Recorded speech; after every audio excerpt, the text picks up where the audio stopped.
The presenting sponsor of Pod Save America is Blue Apron. Choose from a variety of new recipes each week, or let Blue Apron's culinary team surprise you. Recipes are not repeated within a year, so you'll never get bored. Get your first 3 meals free with free shipping by going to blueapron.com/crooked. Blue Apron is a better way to cook.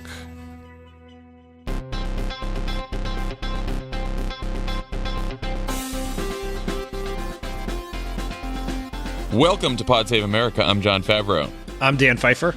In just a few minutes, we'll be talking to the one and only Alyssa Mastromonaco about Hurricane Harvey and the federal response.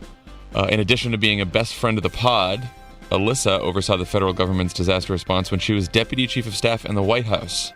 So she'll have some things to say. Other pods. On Wednesday, on Pod Save the World, Tommy talked to reporter Hannah Dreyer about the crisis in Venezuela and what it was like to watch a country collapse. So everyone go download that. Also, happy birthday to Tommy Vitor. Tom's birthday today. And tomorrow, Friday, on Emery Cox with Friends Like These, we'll talk about Texas politics and Hurricane Harvey. Plus, John Lovett answers a question from a listener.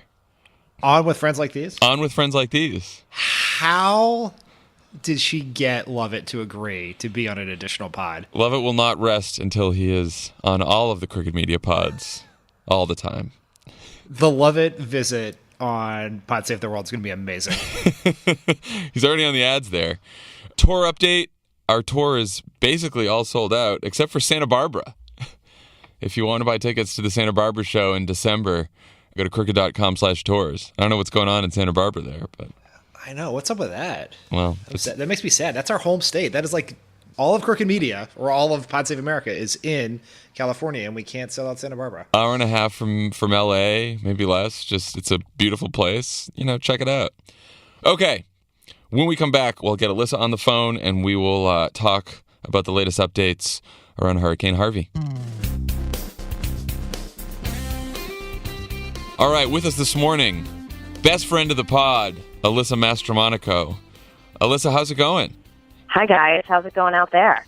It's good. Where are you today? I'm in upstate New York making jam, because that's what I do now. You make jam? Wow. I do. I'm into canning, like Little House on the Prairie style. That's lovely. Will you send us some? Are you preparing for disaster? I mean, canning is very important. The food does not spoil. It stays for 18 months, and you can get up and go whenever you have to, because it's in nice little portable jars. You're like, the world is ending. I need some peach marmalade. I'm going to send you some. Be careful what you wish for. Okay. Now, Alyssa, we wanted to bring you on because, and I know you've been tweeting about this, talking about this a lot in the last couple of weeks. I want to talk about Harvey, but I don't know if a lot of people know this, but when you were Deputy Chief of Staff in the White House, part of your job was to oversee the federal government's disaster response. I also remember way back in 2005 when Katrina hit and Barack Obama was a senator at the time and he wanted to go and visit Katrina victims. You sort of put together that trip and oversaw that. So you've had a lot of experience dealing with federal disaster response. Let's go back to Katrina for a second, since there's a lot of chitter-chatter on the internet that Barack Obama was president back then. Definitely not. Definitely a senator. And was one of the first people to actually go down, and he went to Houston instead of New Orleans to visit the people who had been displaced with President Bush and President Clinton, and unbeknownst to us, Oprah Winfrey, who showed up as well. I just remember how much that affected him. Do you remember that, Alyssa? Because he had just gotten to the Senate, and I remember he took that trip and came back and was just. It's like when you go to these places. I mean, and it's not like a badge of honor, but I think I've been to the earthquake in Haiti, Sandy. I went down to Katrina with him. The tornadoes out in Missouri and Joplin, and wildfires out in Colorado. We've seen a lot of devastation in our time. And the thing that's so sort of wrenching, you can't go and not be affected. It can't not change your life. And that was one of the first things. I mean, that was his first year in office. And he went down and saw both where the federal government can fall really short and where it's, completely necessary. And so I think that it sort of colored how he approached disasters, for the rest of our time together.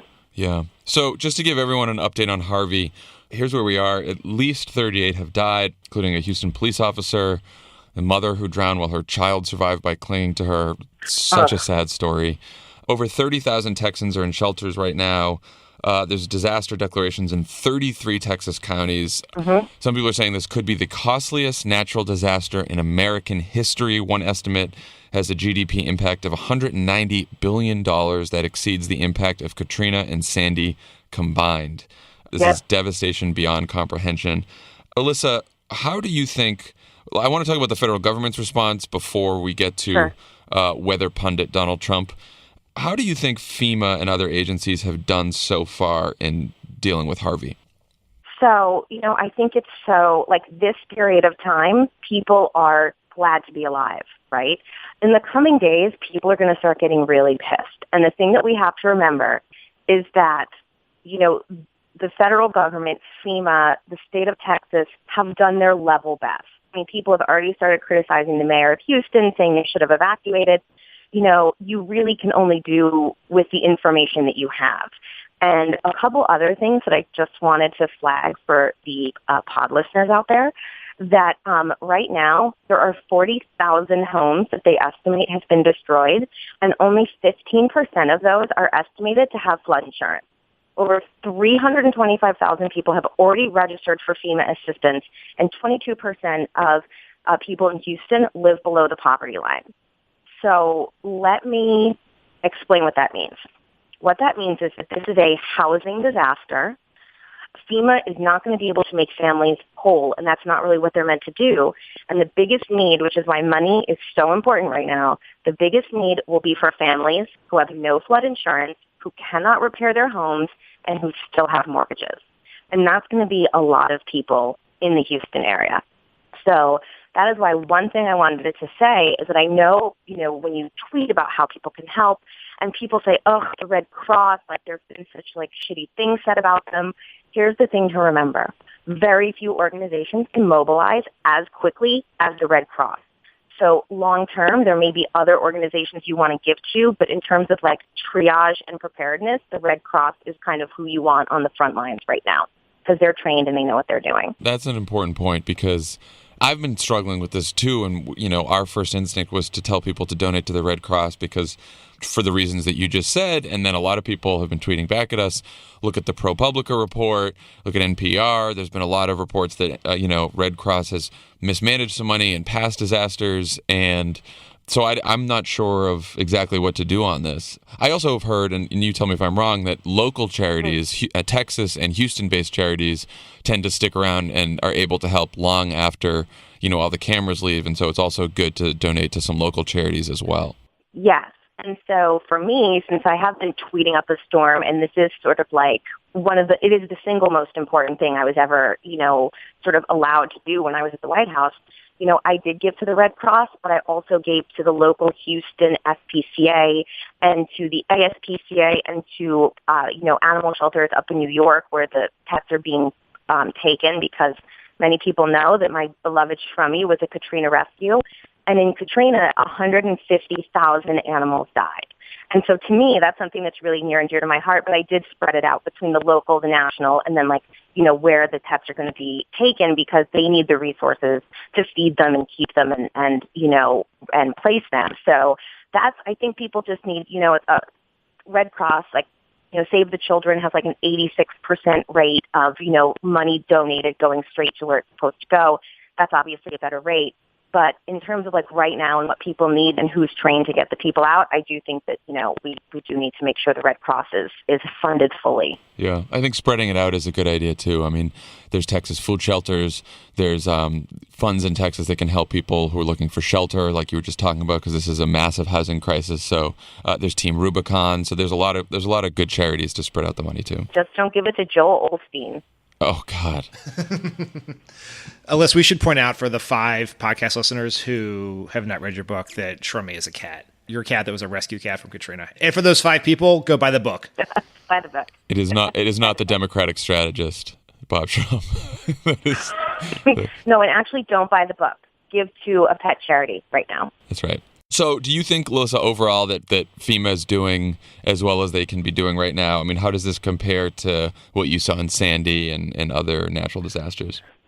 It's flooding is, in terms of, when you're dealing with people who have been displaced in a situation like this, flooding is probably in so many ways the most treacherous, both emotionally and physically, because in a hurricane, and I'm not staging things saying one's worse than the other, but in terms of like mentally getting people back to where they need to be, right now people are in shelters, they're safe, the shelters right now are safe, and their homes are underwater. The National Guard, Coast Guard, and FEMA have to go out now and do a whole other pass and make sure everyone's been rescued. And then they need to go out again with the military and basically not volunteers, but people who are professionals, and say, like, which homes can people return to, which are condemned. And then once the water levels start to recede, which in some places will be 4 weeks, then people can start sort of understanding their state of life. And so this is going to be a really long road for people.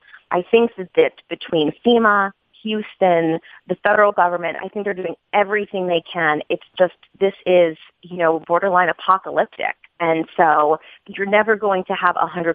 They won't have thought of everything. And so I do think, though, that they are responding as quickly as they can, working really hard and trying to make sure that people are safe and dry. And that's really the best thing you can do right now while the flooding, levels still aren't even going down yet.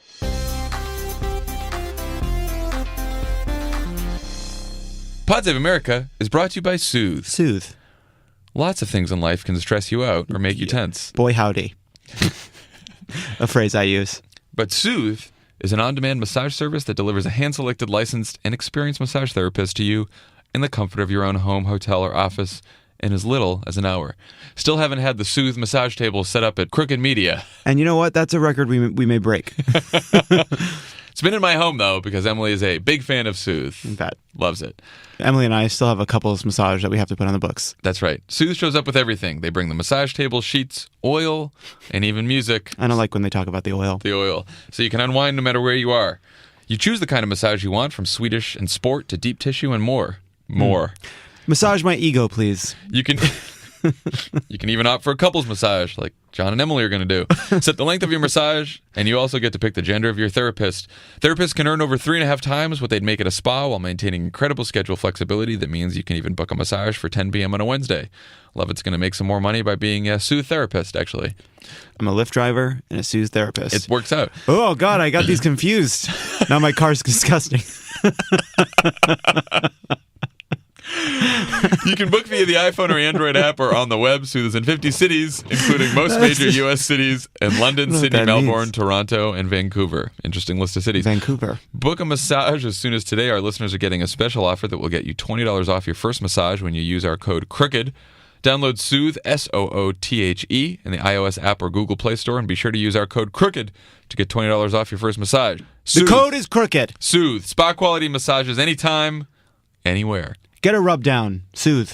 Pod Save America is brought to you by Betterment. Betterment. Betterment is the largest independent online financial advisor. The service is designed to help improve customers' long-term returns and lower taxes for retirement planning, building wealth, and other financial goals. Betterment takes advanced investment strategies and uses technology to deliver them to more than 270,000 customers. Betterment believes you should be able to get financial advice anytime, anywhere. All Betterment customers can receive advice from their team of licensed financial experts through the Betterment mobile app's messaging feature. Lovely. Lovely. Betterment is a fiduciary. That means that they don't get commissions for recommending funds, and they don't have funds that they own. They do what they believe is right for you. They're a fiduciary. Betterment can give you a clear view of your net worth when you sync your outside accounts, such as bank accounts and other investments. They can show you how much your outside brokerage accounts may be costing you in fees and uninvested cash. Investing involves risk. Pod Save America listeners can get up to 1 year managed free. For more information, visit betterment.com/crooked. Betterment, rethink what your money can do. All right, so let's talk about Donald Trump. Yes, please. He made a visit to Texas on Tuesday. A couple points from this visit. He did not meet with or talk to any survivors. He gave a few remarks where he said, "What a crowd, what a turnout." He's been wearing these USA hats that he's selling to fund his campaign. He thus far has not mentioned those who've been killed in the storm. He has not called on Americans to help or give to relief organizations yet. He's complained about press coverage. Wonderful. Dan, what were your thoughts on this? Well, I mean, first, I think it is worth saying that, in case people haven't picked this up yet, we do not like Donald Trump. No, we're not. Yeah. No, we are not. We've come down off the pro-Trump. fence. But having said that, putting aside the optics and politics of the visit, which we'll talk about, but we actually want the Trump administration to succeed here, right? Oh, yeah. Like, we are all rooting for that. And I don't want to get that lost in our critique of various things. Is the best thing for everyone involved is that the Trump administration surprises us and does a great job. And this is a smooth, recovery. People are rescued. They have a plan. They execute it. Like, that is the hope, right? That this is more like Sandy than like Katrina. And even though we don't like Donald Trump, this is a weird thing to say, but we're rooting for him there. I guess the question I'd have for you, Alyssa, on the visit is, what did you think about, you plan, in addition to literally managing disaster response from the White House, you also helped in your previous role before you were Deputy Chief of Staff and you were head of scheduling in advance. You helped plan some of these trips where the presidents went down and visited the survivors or saw the devastation. What did you think about the timing and their approach to the trip? So, a couple things. One, I would have waited, because really having the governor and the command center and go to Corpus Christi and Austin, like, what does that really accomplish? It just sends the message that it's nothing but a photo op, since the briefing that he got at the command center is the same briefing he'd get via secure video teleconference in the Situation Room. I worry a couple of things, that this is very much about him, that this is like, he wants, the thing that struck me the most was his language and how it needed to be calibrated.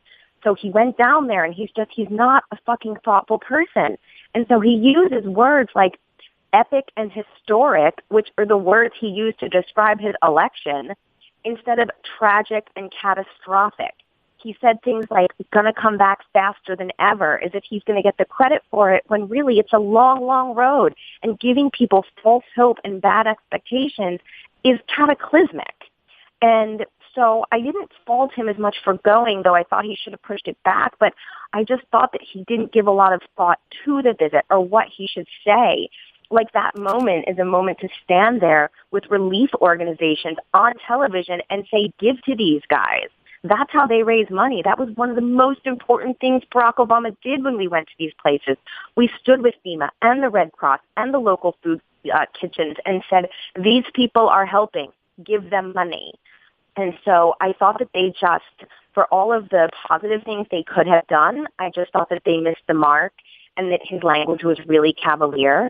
I think the most important thing he can do going forward, which may be impossible, is consistency. He has to stay the course. He has to be calm, and he needs to lead and be thoughtful. And thoughtful is not just like teleprompter compassion, which is what he did yesterday before launching into this vitriolic tirade against Claire McCaskill. That is like not what the country needs right now. That doesn't make people think they can trust him. It makes them see him as mercurial, which he may be, but like, you have to rise above right now, and he's not. And that is the thing that concerns me the most, is that this can't be about him. It has to be about Texas. Yeah, that's what worried me too.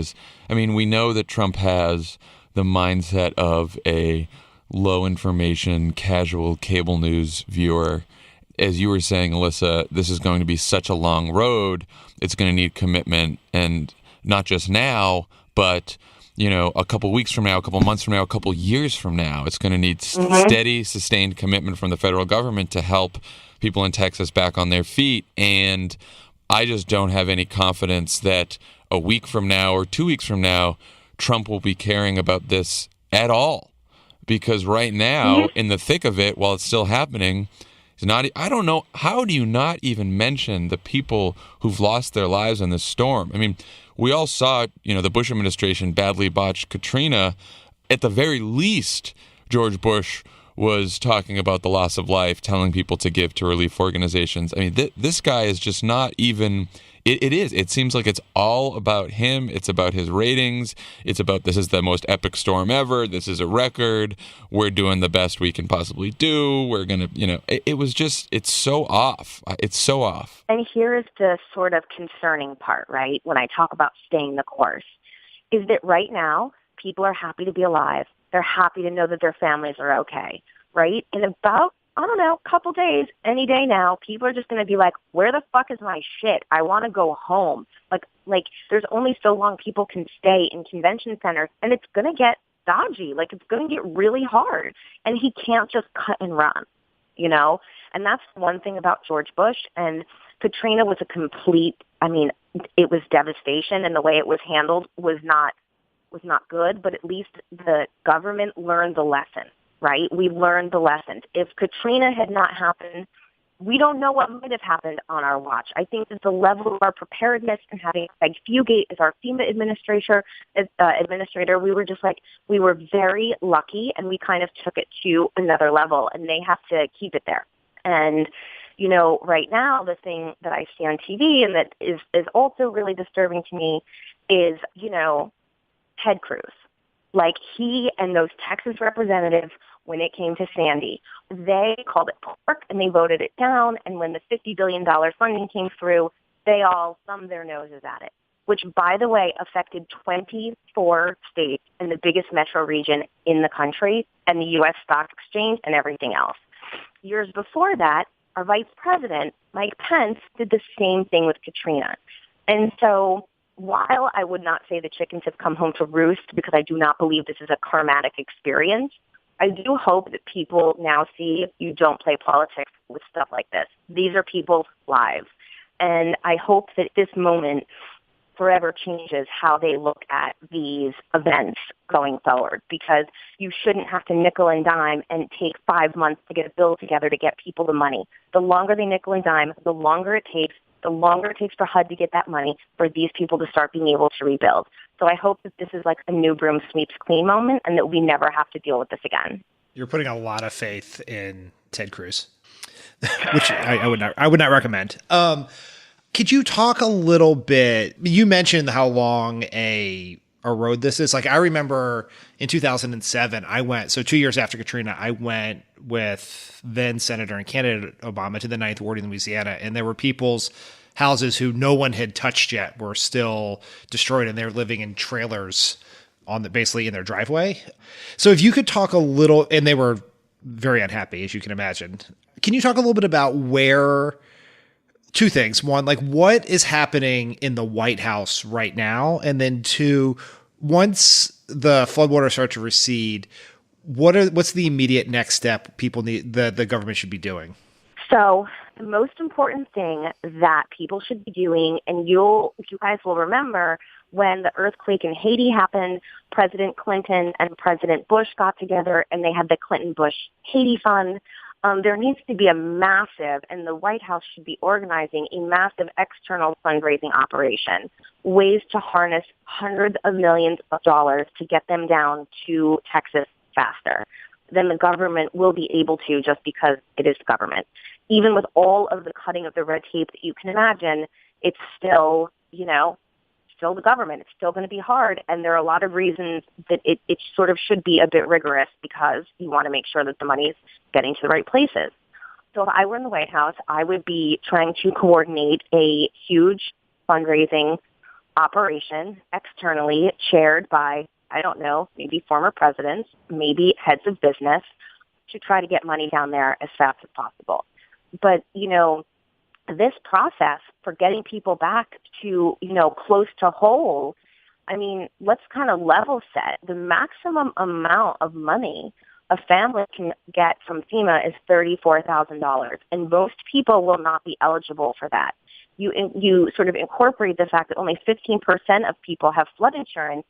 That is a lot of people who are going to be dependent on charities and the government.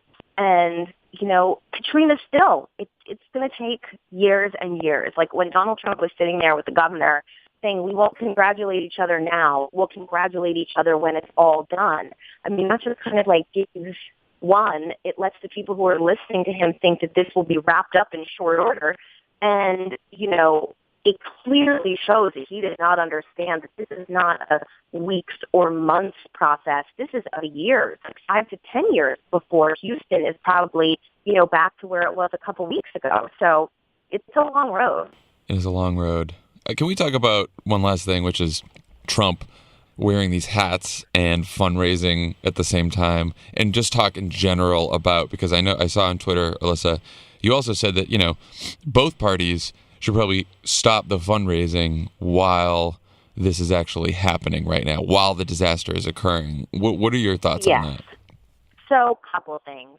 If our president understood the gravity of what was happening, he would at least have buttons on the like donate buttons on the campaign website where you can purchase those hats. Moreover, the proceeds from those hats should be going to a charity, for fuck's sake. Like, what is he doing? There's not a lot of skin in the game on that one. But what was almost more offensive to me, and still is, are the emails we're getting with subject lines urgent from the DCCC and the DNC about giving money to them with no reference to Harvey. Now, before everyone attacks me on Twitter, I know that they retweeted what President Obama did. The point is not that.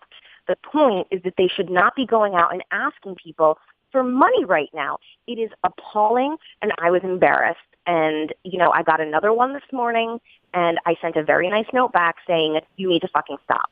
But, they're not listening. Yeah, it's very interesting because anyone who has email knows that at the end of the month, you get inundated by these things, and it happens to be that. And that's where most of the money comes in, is at the end of the month. And so your people are getting inundated. I mean, there's a weird sense of dislocation that you are either seeing on the news what's happening at Harvey, or you're seeing email appeals from nonprofits and others trying to get help. And you're getting these fundraising emails at the same time that are existing in a world in which Harvey is not happening. And one more thing before I go, which is my love it like rant, sort of, is that last summer when I was on the pod, when Donald Trump was picking a vice president, I not so casually said it was too bad that Ivanka could not be his running mate because she seemed to have the most sense of everyone around him. I just want to say that I have really been hoping that she comes through for the women, that she's able to do what she said she was going to do. But yesterday was the final straw. She rolled over on the last thing that she could possibly roll over on. And her V card has been revoked. Shame on me for giving her any credit at all last year. And, the doors to the sisterhood are closed forever. Ivanka, goodbye. We should say that yesterday she endorsed he rescinded the equal pay initiatives that Obama had put in place during his time in the White House. For me, she was hopeless back at the Muslim ban. And I think that her and her husband are complete jokes, and I can't even talk about it. I can't even read about them anymore. I can't read about all the staffers in the White House that are trying to moderate Trump. I'm done with that conversation. But I'm glad that you were here for the rant. Yes, and also one last thing. Right now, I need the reporters who are writing, that Donald Trump's persevering. He should not be getting POTUS points for just not being an abusive dick right now. And so I'm going to start unsubscribing from those people who keep saying that he's doing great just because he didn't take a poop in the command center. It's fascinating to see that this is the last remnants of the idea that we're going to treat Trump like a normal president, because we sort of got blown past that everywhere else. But there is still this instinct in the media, which is kind of a good one in every situation other than this, which is natural, huge crisis in the country, either foreign policy or natural disaster. And we're sort of going to put politics aside and rally behind the leader. Unfortunately, the challenge here is Trump has done nothing to deserve that. And as soon as you give it to him, he blows it by, he's, as you point out, spent more time using his 36 million Twitter followers to try to sell Sheriff Dave Clark's book than raise money for a single nonprofit. It's not great. Exactly. All right, Alyssa, thank you so much for joining us and giving us these updates. And thanks for your rants as well. Bye, guys. Thanks, Liz. Bye.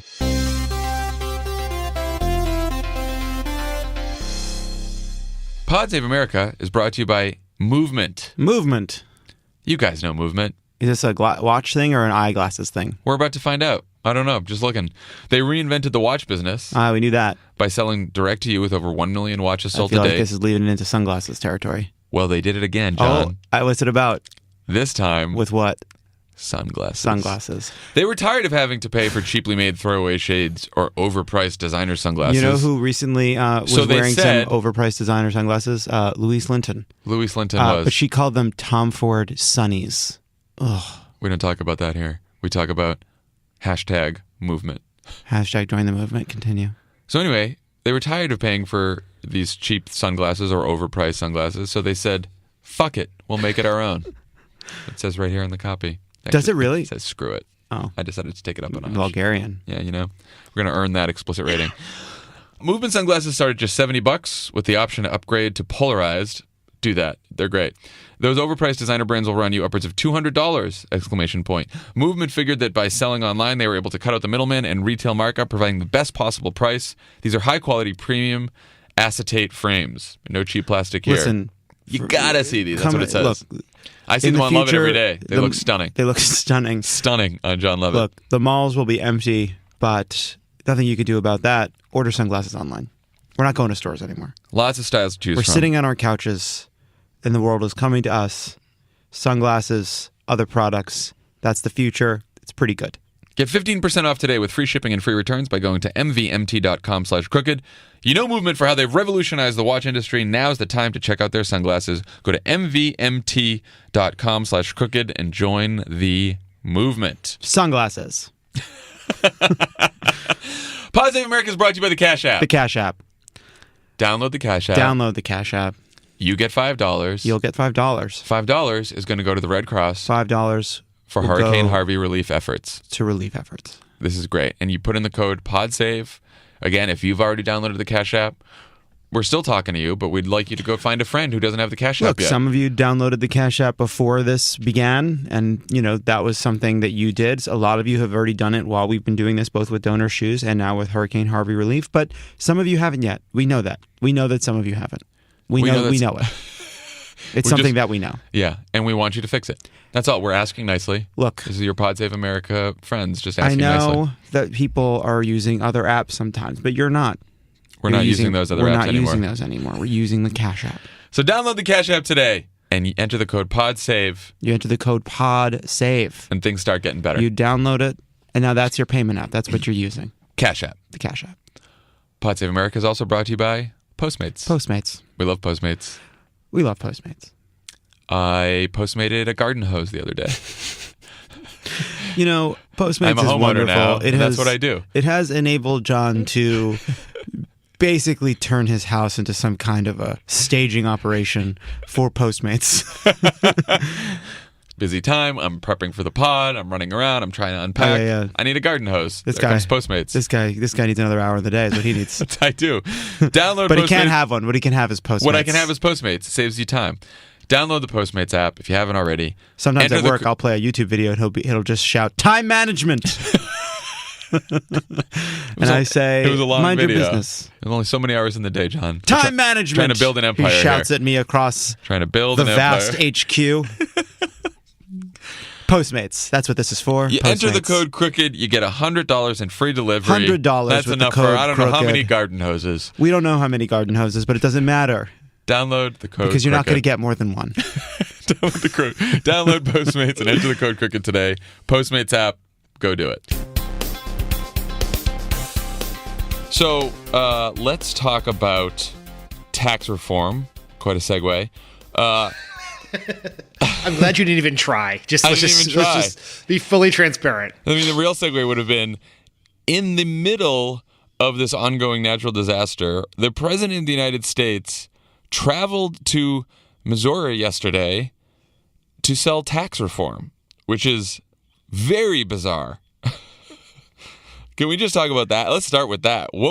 Could you imagine in the middle of Sandy if Barack Obama went to go talk about tax reform or any kind of policy like that? I've thought about this a lot because we were often forced into a similar decision, which is you have a plan, you make the plan, you announce a trip, you write a speech, and something happens. And you have to make this decision about, do you proceed with the original plan or do you change it? And we, and I in particular, would often argue publicly, presidents have to walk and chew gum at the same time. And it is a fact that this is an optics question, and we hate optics because there's nothing Trump can't do. This is doing the tax reform. He's not taking him away from managing the disaster. It's not like he was just going to sit in the situation room all day and point in which direction boats go to rescue people. Like, he can do both. But then you think, like, from a tax reform is your last chance at a major legislative accomplishment in this first period of your presidency, and is the right. And you're basically trying to go out and fire off a starter gun for a big push. And even if you put aside the appropriateness of doing it, strategically, you'd want to just kick it to a time in which anyone would pay attention to what you do. Yeah. But then on top of that, the other thing that I found very strange about it was, even if you agree if you decide we already planned it, we got to get going, we can't wait, we got to do this, then you have to make sure it is tonally consistent with what you were saying in Texas the day before. And they failed on that front as well. Oh, because he used an official speech as president to attack a sitting Democratic senator and tell people to vote her out of office? Yes, which we should note is illegal. Yep. And if, I said this on Twitter the other day, but if we still lived in a world of rules and laws, the RNC or the Trump 2020 campaign would be required to pay for that trip. So we should all just be aware that every American taxpayer paid for Donald Trump, Ivanka, globalist Gary Cohn, Stephen Miller to fly to Missouri to urge Missouri voters to vote against Claire McCaskill. And we all picked up the tab for that. Yeah, and we should just tell people why this isn't. I mean, you're not, as the President of the United States, you can either make campaign trips that are paid for by the campaign, and during those trips you can talk all the politics you want. You could say, go vote against Claire McCaskill if you want, whatever. That's fine for a political trip. On official trips, and we had to do this, and we had to make sure in every speech we wrote for Barack Obama, when he was on an official trip as President of the United States, he could talk about legislation. He could talk about the Republicans blocking certain priorities. He could not name Republican politicians and tell people to go vote against them because that is against the rules. And Barack Obama followed that. George Bush followed that. Bill Clinton followed that. All the presidents follow that except Donald Trump, because the rules don't apply to Donald Trump. Yeah, and if you made a mistake, right, where Donald Trump, I think, probably ad-libbed that part of the speech. Oh, I'm sure.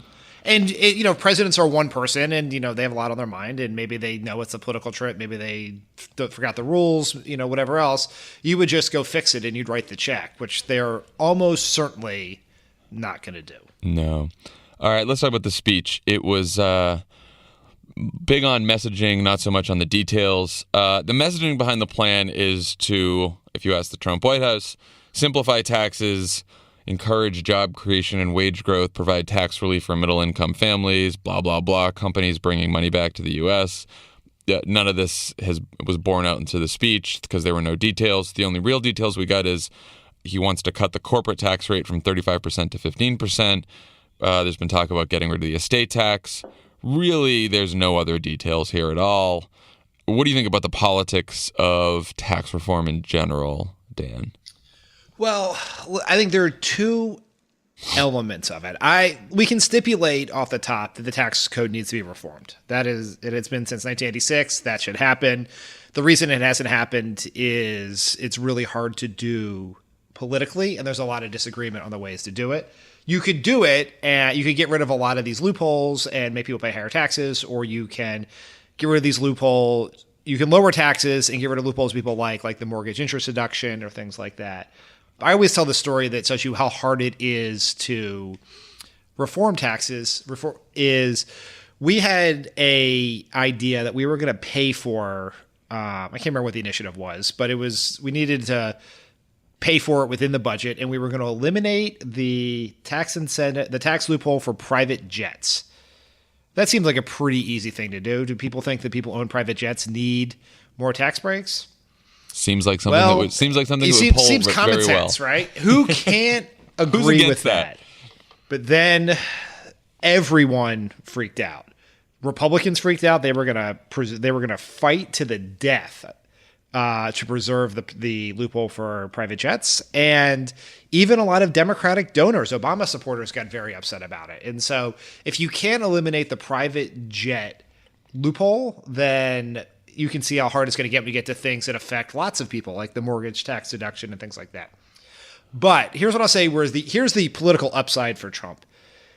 This is Paul Ryan lives for tax reform, which is really a sad statement on Paul Ryan's life. Don't forget Medicaid and Medicare cuts too. That's what he was talking about. Yeah, that's what he was talking these about things are during related kegs in because college. he wants to pay for those tax cuts with Medicaid and Medicare cuts. Right. That's really the double whammy. You can take things from people who need help and give those things to people who don't need help. Mm-hmm. But the political upside for Trump is most of the things that he advocates for are divisive within the Republican Party and make them uncomfortable, right? Immigration reform is one, at least among Republican elites and elected officials. Tax reform, every Republican's excited about cutting corporate taxes. That is what they get up in the morning, and it does allow him to unify the party a little bit. But the bad part for him is it completely undermines his what we now know is a faux populist appeal. This is another one where, like, remember during the campaign, Trump was a, quote, different kind of Republican because he talked about protecting Medicaid and Medicare and people's health care. He also said, I don't think rich people need another tax cut. I don't think their I think we need a middle-class tax cut. And so, once again, on economic issues during the campaign, he tried to present himself as a populist, as a different kind of Republican. You also saw that when Steve Bannon was in the White House, he was floating tax ideas like a higher tax on millionaires. And the reason that he floated this idea is because Bannon knows that Trump's base, the people who voted for Trump, are with Trump because of his immigration position, his trade position, the travel ban, the wall, all that kind of stuff. They are not with him because these people want a huge corporate tax cut or for tax cut for rich people. Poll right after the election, 75% of Trump voters called for higher taxes on those earning more than $200,000 a year. 67% say corporations pay too little in taxes. Only 9% say corporations pay too much. Just like healthcare reform, Trump is allowing himself on tax reform to be led around by Paul Ryan and Mitch McConnell, who still believe there is a large constituency in this country for tax cuts for rich people, and there is not. And that is the very bad news for establishment Republicans in Washington, is that they do not have a constituency for free market conservatism in this country anymore because the Democratic base doesn't want it, and now the Republican base doesn't want it. So this is, I think at the end of the day, you're right, you're very right that it is the one policy that could finally unite the Republican Party in Washington, business interests, special interests, Wall Street, all the rest. But when you have two Goldman Sachs guys out there, Gary Cohn and Steve Mnuchin, pitching tax cuts for big companies and rich people, and no one who voted for Trump who's making $30,000, $40,000, $50,000, $60,000 gets anything from this, I don't think that's a pretty good deal. I do not think that is a good deal. I mean, do you think maybe Democrats would offer a better deal, Dan? Hashtag better deal. Hashtag better deal. See, Schumer, we did it. Yes. When we were in the White House, because the tax code needs to be reformed, many well-meaning policy people within the National Economic Council and the Treasury Department would constantly be advocating for us to help jumpstart some sort of bipartisan tax reform process, to put out a white paper on tax reform. And I was often a one-man, particularly after I was really a one-man blockade for that for a long time, for two reasons. One, Republicans talk about tax reform, And they say they want it, and it is, but they've been unwilling to put an actual plan forward. And if they really want to do a bipartisan tax reform plan, we should make them show their ideas first, which they did not do in the entire Obama administration, except when Dave Camp, who's a moderate-ish Republican, or at least moderate relative to some of the current Republicans, and who is the chair of the House Ways and Means Committee, put out a tax reform plan as he was leaving office, basically because the only person who could put out a tax reform plan was a person who was never going to stand for election again. And it was a reasonable-ish plan relative to like the far right of the party, and it was massacred in 2 seconds and Republicans ran away from it as fast as they possibly can, which is an indication of what is going to happen when these people actually have to explain how much of a tax break corporations and wealthy individuals are going to get and what tax breaks they're going to eliminate to pay for that. And it gets really messy really quick because it becomes very clear that the plan they want is the opposite of a populist plan. It is a plan that would worsen inequality in this country dramatically. And then it gets very specific because you anger every individual constituency group you possibly can. And so we'll see. I'm curious as to whether there will ever actually be a specific plan. But if there is, the politics will be pretty bad. Yeah, no, I think specifics and details are their enemy. And I think the challenge for Democrats is going to be, and you can see this from Trump's speech, the messaging that Trump's going to put out, which is messaging that's going to be carried by the whole party, that's going to be carried by Fox News, Breitbart, all the rest of them, is this is a middle-class tax cut. This is about job creation in the United States. This is about growing wages. And that's going to be a bunch of lies because the details of the plan are going to be a tax plan that's tilted extraordinarily towards the wealthiest corporations and individuals in this country. And so we are going to have to remind people constantly that this is a tax cut skewed towards rich people. Now, look, we could be wrong. He could release details and it could be this big middle class tax cut for the working class, for the poor, and maybe, rich people don't get anything. Who knows? I know. That is not going to happen. Good. Okay, I'm just trying to be fair. We'd like to be fair on this podcast, right? Yeah. So what we're going to have to do is make sure that when details do emerge, and they're sure to leak out here and there as all these tax committees in Congress start writing this, that we make them fight on the details of their plan, not on the message of their plan, because they're at least, or some people in that administration and in Congress are smart enough to know that they can't go out there and sell tax cuts for rich people as a winning political issue. And I think that is all true. I think it is also going to be incumbent upon everyone, I guess, to help explain to the public why this matters. Yes. Healthcare was a very easy one, right? People have healthcare, you're going to take it away. It's a rallying point people understand. Most people out there, the people who fought so hard and so valiantly to save Obamacare, may not be affected by this in the immediate term, right? They may not have, may not use, a deduction that's being eliminated, or it's much more esoteric. But here are the short versions of why it matters. Okay. If you think inequality in this country is getting worse and you want to make it better, this does the opposite. This makes inequality worse. That's one. Two, there is only so much money. And if we are going to give that money away in tax cuts to people who don't need it, that it will eventually be paid for by education, by Medicaid, yep, by assistance, for people who need help heating their homes in the winter. This is what happened to go back into what seems like quasi-recent history for us, but it may seem like ancient for other people, is in 2001, when George W. Bush got elected, the U.S. actually had a surplus. We were bringing in more money than we were spending. And the question is, what do you do with that surplus? There were all kinds of arguments. Do we try to save Social Security? Do we do this?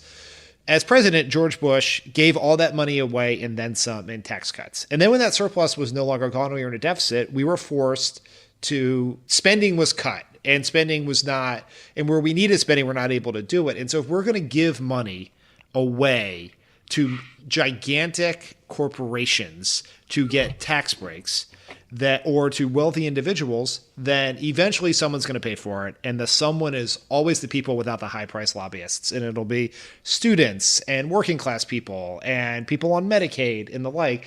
And so if you care about the core important things that government does, you have to push back against tax cuts for the wealthy. Yes, that's right.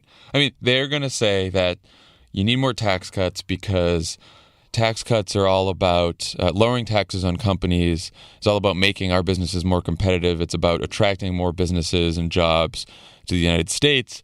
But you know what? Developing countries like places like China, India, places like they are always going to be able to lower taxes on companies and cut regulations even more than we are. This is a race to the bottom here, and they're always going to be able to do better. They're always going to be able to treat their workers worse and to cut more taxes for business.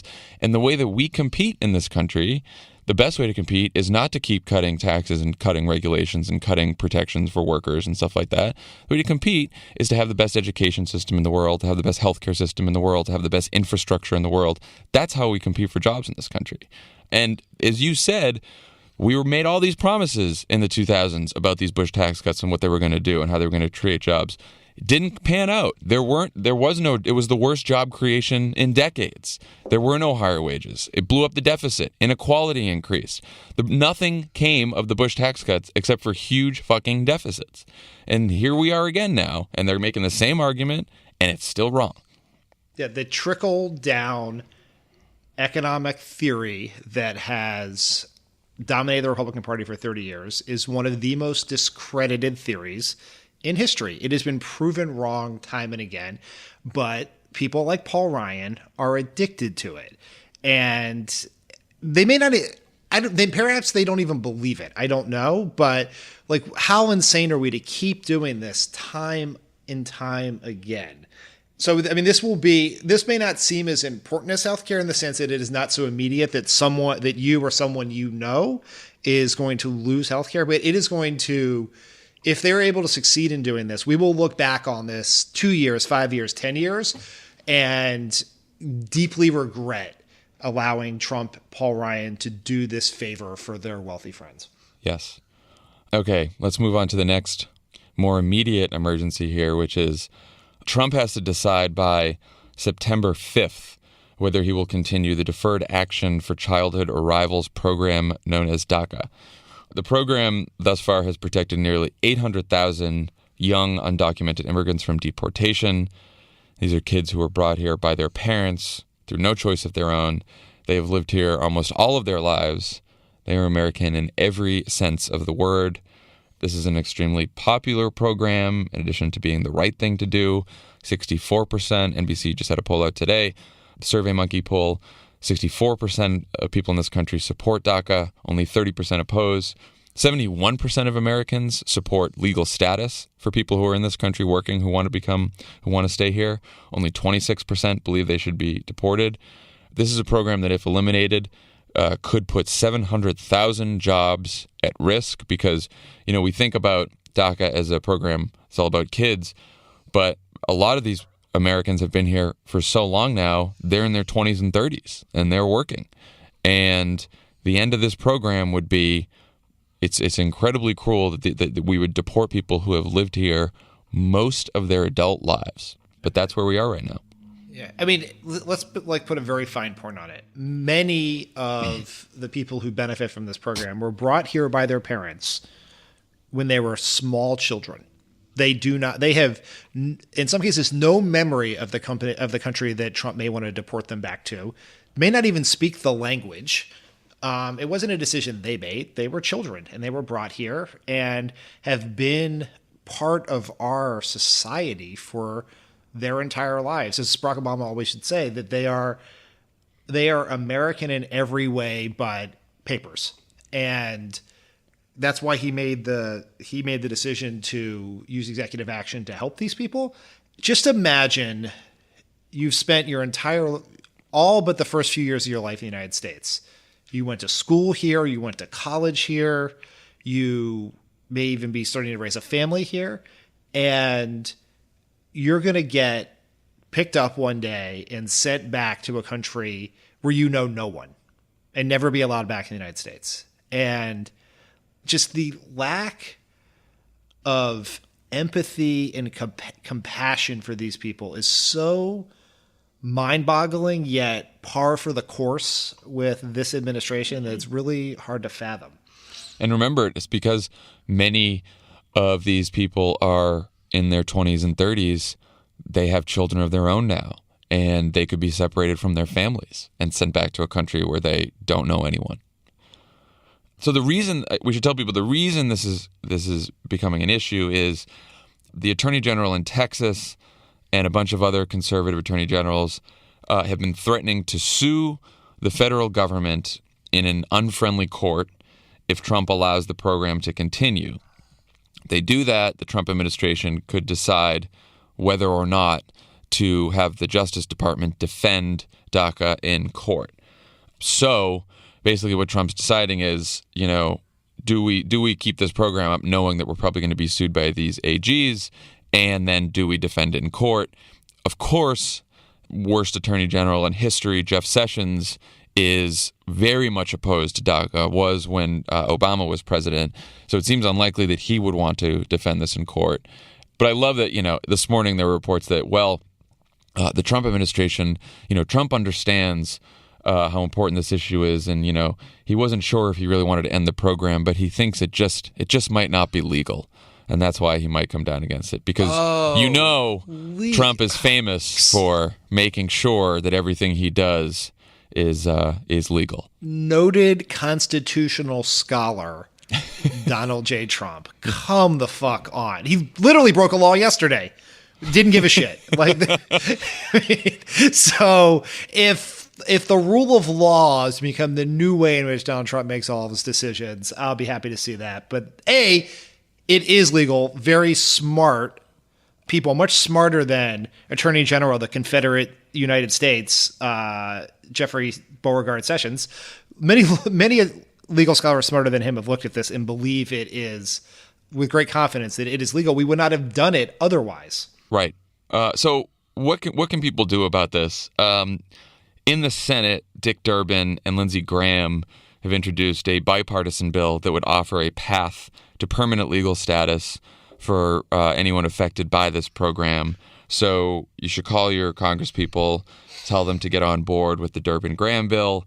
Also call your governors and your attorney general's office to make sure that state by state, as these attorney generals are thinking about suing the federal government or jumping on this lawsuit, that, they think twice.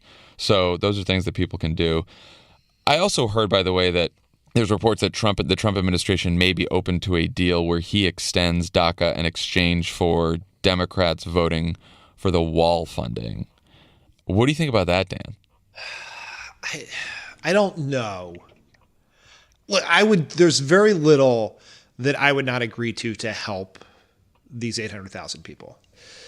From a political perspective, I don't know. I have concerns about using these kids as leverage and giving Trump this win, but yeah, I don't know. The idea of we met a lot of these people as they both pressured Barack Obama to make this, to enact this policy, and then supported him afterwards, and were on the campaign trail in 2016 for Hillary Clinton. And so we know the idea of these people that we have had a chance to meet is, it's just the whole thing is so heartbreaking that we're even having this conversation. I know. I do think that the first order of business is to try to get as many people in Congress on board with the Durbin-Graham bill or something like it, to separate this from all the funding disputes anyway, and to just get this passed. And I think everyone should try to do that. That should be the first fight here. And look, with at least in the Senate, among a lot of Republicans in the Senate, some of them have been for extending DACA. A lot of them have, and a lot of them also fucking hate this wall. And they want to give Trump they want to give him some funding for some more security at the border, and try to pretend that it's for the wall. And the question is, can you fool Trump into thinking that he has a win on the wall by getting a little more money for border security? Seems like you probably could.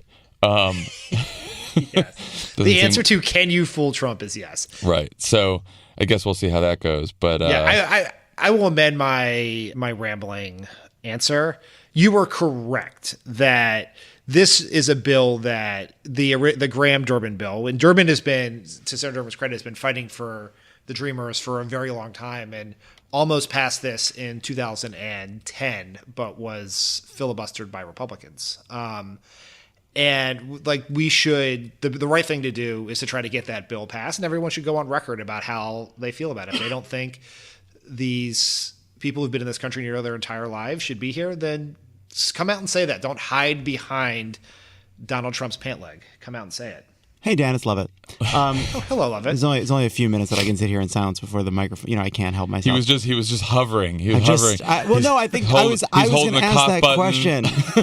Can't help myself. So, would you be in favor of giving him a victory on the wall? He can call it a fence. It can be border security. It's not an actual big, it's not a Great Wall of China across the southern border, but some fencing and greater border security if it was a larger deal on comprehensive immigration reform. So you save the Dreamers and you do the path. If you get the path. So we would say in all but name, you can have your wall if we can have a path to legalization for the people that are here and help for the Dreamers.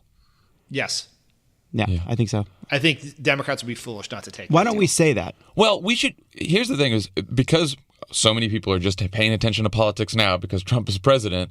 Like Democrats, the reason the wall is stupid is not just because it is a morally repugnant thing to do. The wall is stupid because there's so much fencing on the fucking border as it is. Yeah. There's basically a wall there. This is the fucking problem with the wall. Do you remember that speech where President Obama wanted? We had a whole thing. This is 2011, and we had to come up with a whole series of jokes about. You tell. I don't remember. We were sitting with Obama, me and Lovett, doing the speech on immigration.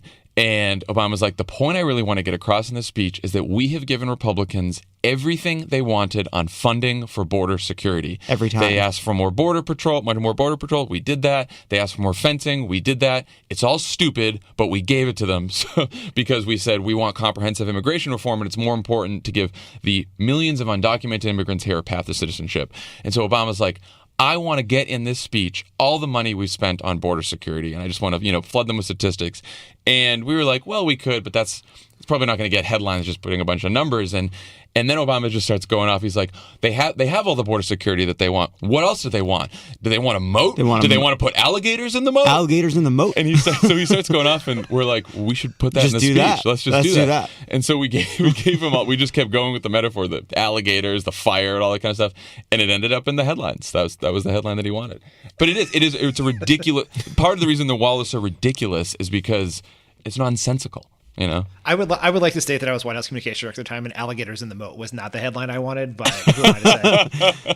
Sorry, Dan. Sorry. It's okay. He's the president. He gets the pick. He's smarter than I am. But yeah, no, I do think the priority here in immigration is, like we said, there are people in this country who are American in every single way but their papers.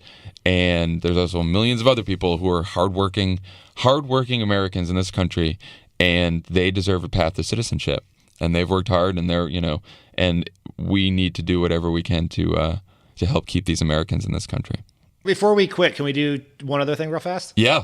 Can we talk about the Fox News poll from last night? Yes. Do you want to talk about that one part of the poll? Yeah, we'll talk about that one. There's two polling things I want to talk about. But first, let's do the Fox News poll, which said that 75% of Trump voters thought the news media was a greater threat than white supremacists. Dan, I saw you tweet that, and then I saw the people trying to defend the poll, and I threw my phone away, and I don't use technology anymore. I don't know. There's an element, everyone should know, there's an element to polling questions like this, which are, you get called up by a pollster, someone asks you a crazy question like, what's the biggest threat to the country, the media or white supremacists? And you're a Trump voter, and you said, I'm going to troll this person, and I'm just going to say the media because I know it's going to piss people off. So it's hard to take these it's hard to take it completely seriously. but it is appalling. Yes. It is appalling that we have gotten to this point. You're like, look, are they trolling me? Yes. But I'm trolled. It worked. It worked. This snowflake is enraged. Yes. Well, there's let's say even 30% of that 75% were trolling. There are still 45% of Trump supporters who think white supremacists. And so there were two responses to my tweet. One was, which is true, which is this is not all about Trump. Republicans have been running a decades-long attack on the media. And Josh Barro, who really has grown into his role as liberal scold, attacked me for blaming Trump for it. And that's not Trump's fault that Republicans hate the media. And that is true.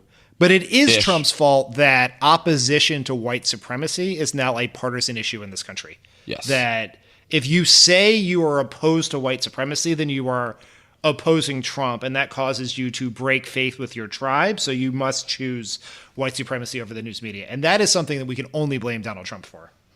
We should also say in this poll, 56% say that Donald Trump is tearing the country apart, and he's got the worst approval rating of any Fox poll since he became president. 55% disapprove, 41% approve. So he's an unpopular president, but more unpopular is the media, especially for Trump voters, than white supremacists. That's where we are. But I think what you said, Dan, was right. And when you tweeted this, it's yet another example of if we survive Trump and Trump is off the scene, the damage he's done is with us for a while. The Tim Carney, who I think is some sort of conservative person at Washington Examiner or something, he tweeted at me that, well, how many white supremacists are there? Lots of media members. Obviously, these Trump supporters are correct. I was like, well, what's their audience, Dan? What's their audience? That was what I saw that. That was the last tweet I ever saw.